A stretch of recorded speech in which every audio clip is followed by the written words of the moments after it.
So we will discuss about next D latch, that is gated D latch. D का मतलब होता है data, okay, means जैसा हमने इनपुट दिया वही आउटपुट आएगा, यही कैरेक्टरिस्टिक्स होता है गेटेड डी लैच का, ओके।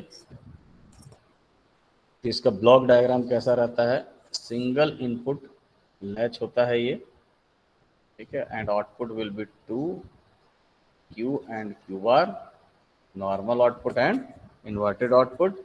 एक ही इनपुट होता है वो डी होता है, और एक और इनपुट हम लोग एनेबल इनपुट बोल सकते हैं, ओके। इस डी लैच को हम लोग बना सकते हैं एस आर लैच से भी। कैसे, एस आर लैच के जो दो इनपुट्स होते हैं, एस आर लैच देखिए ऐसा होता है, एस और आर, ये दोनों के बीच में अगर आप एक इन्वर्टर लगा दोगे, यानी कि नॉट गेट लगा दोगे, then it will behave like D latch. You can put here enable input,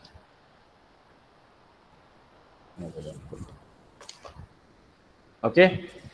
तो हमने क्या बोला कि गेटेड डी लैच जो होता है उसकी कैरेक्टरिस्टिक्स होती है कि आपने जो इनपुट दिया वही आउटपुट आएगा, प्रेजेंट स्टेट पर कुछ मैटर नहीं करता वो क्या है present state, okay. So let's see the truth table of this D latch. यहाँ पे sorry Q and Q word, तो देखिए इनपुट्स इनेबल हो जाएगा और डी इनपुट्स जाएंगे, और आउटपुट क्या हो जाएगा, Q n and Q n plus one, and you may also put comments, okay.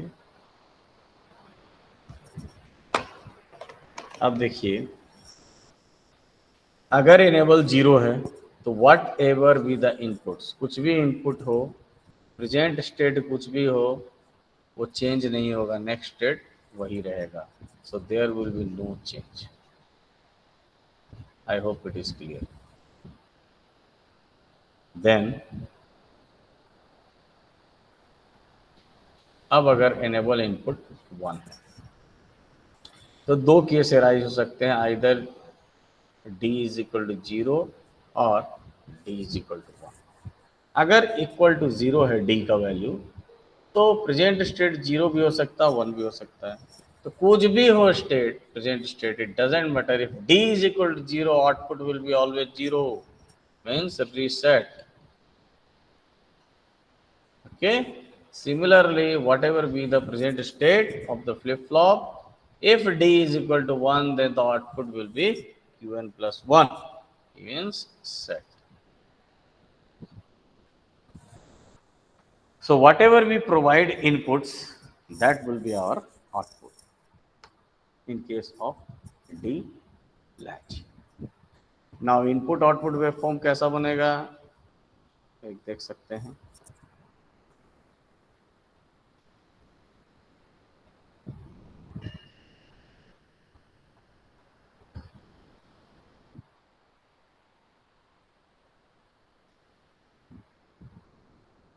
This is our enable input. अब डी का कैसा भी दे दीजिए, कोई दिक्कत नहीं है, इनपुट्स आप किसी भी तरीके से दे सकते हैं। ऐसा ये डी दे दिया मैंने। अब क्यू को बनाना है, हमने कंसिडर किया इनिशियली, कुछ भी आप कंसिडर कर सकते हो, initially latch is in, suppose that reset ही मान लिया मैंने, रीसेट है, सपोज ये रीसेट है। अब एनेबल 0 है तो उतना दूर तक आप रीसेट रहने दीजिए, उसके बाद इनेबल 1 हुआ, डी का वैल्यू 0 है तो अगेन 0 ही रहेगा, कहाँ तक, यहाँ तक, यहाँ तक। फिर इनेबल 0 है, ये 0 ही रहेगा, कहाँ तक, यहाँ तक, यहाँ तक।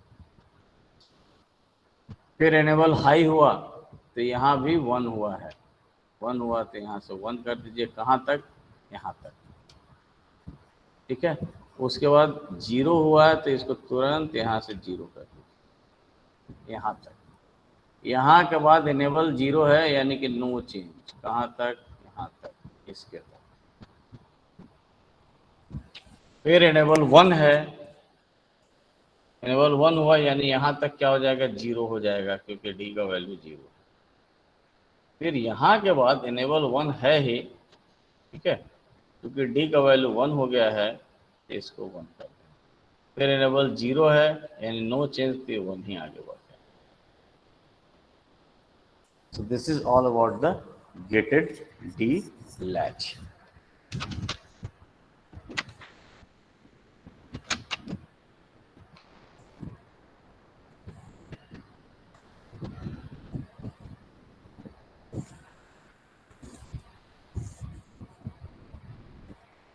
अब इसी गेटेड डी लैच को अगर आप चाहेंगे कि इसका नैंड गेट से हम इसको अप्लाई करें, नैंड गेट से इसको इम्प्लीमेंट करें, ठीक है, तो कैसे इम्प्लीमेंट करेंगे, सब लोग नोट कर लिए क्या? Have you all noted down? Yes sir. Yes, sir. Okay, तो बाय यूजिंग नैंड गेट कैसे बनाएंगे, सिंपल है, मैंने पहले भी बता दिया है। एसआर लैच का जैसा बनाते हैं वैसे ही इसका भी डायग्राम बनेगा, बस केवल एस और आर के बीच में एक इन्वर्टर लगा देना। This is Q and this is Q R.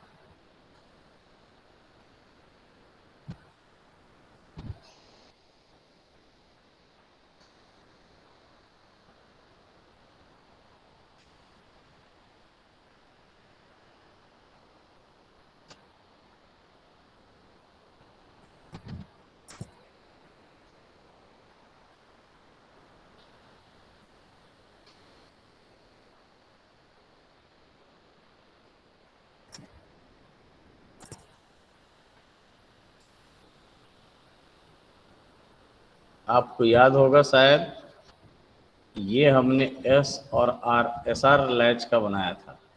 यहाँ पर एस लिखते थे, यहाँ पर आर लिखते थे, ऐसा था हमारा gated S R latch.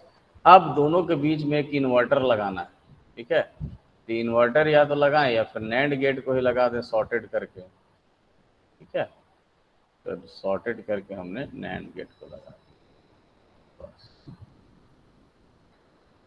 This is our gated D latch using NAND gate only. I hope समझ में आ रहा होगा सबको, कोई दिक्कत नहीं होगी।